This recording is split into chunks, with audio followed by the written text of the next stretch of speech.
Thank you. As one who believes in the value of work, I voted for the 1996 law to transform welfare to workfare.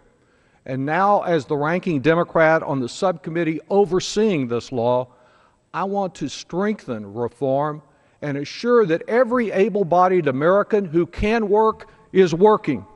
You know, people like Mitt Romney's father, who long ago was on a form of welfare himself before he became wealthy. Those are the kind of people that should be working. Unfortunately, Republicans talk work for everyone else, but when it comes to doing the work here in Congress, well, they don't quite measure up to it. It's just like the expired federal education law. They've been in power here for over 20 months, and we wouldn't need any changes or waivers in the law if they'd done their job to renew workfare.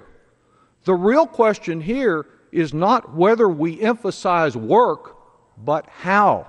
How we achieve the most effective ways to get more people working. This administration has simply responded to Republican governors and some Democrats who are seeking more flexibility and less bureaucratic paperwork, who sought better ways to get more people working.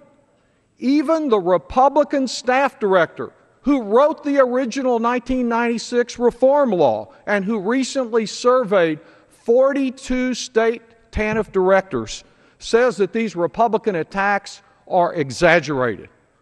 So why? Why in the world would Republicans be here today when there is so much other work that this Congress has failed to do, be here presenting what is really an anti-work resolution masquerading as pro-work? Well, I think it's because, particularly during this week, such a very difficult and troubling week for Mitt Romney, they're a little desperate.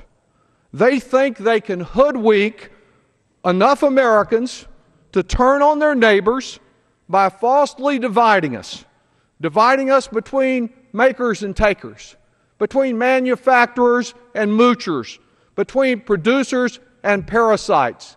That is not America. Whenever they bump into an inconvenient fact like what actually is involved in this legislation, they just ignore it.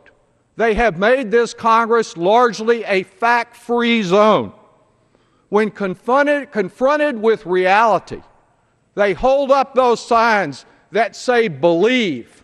They left a word off. It really should say make believe, because that's what's at stake here. And fantasy, the fantasy that they bring us on all aspects of this measure, fantasy is a mighty poor way to govern America. I yield back.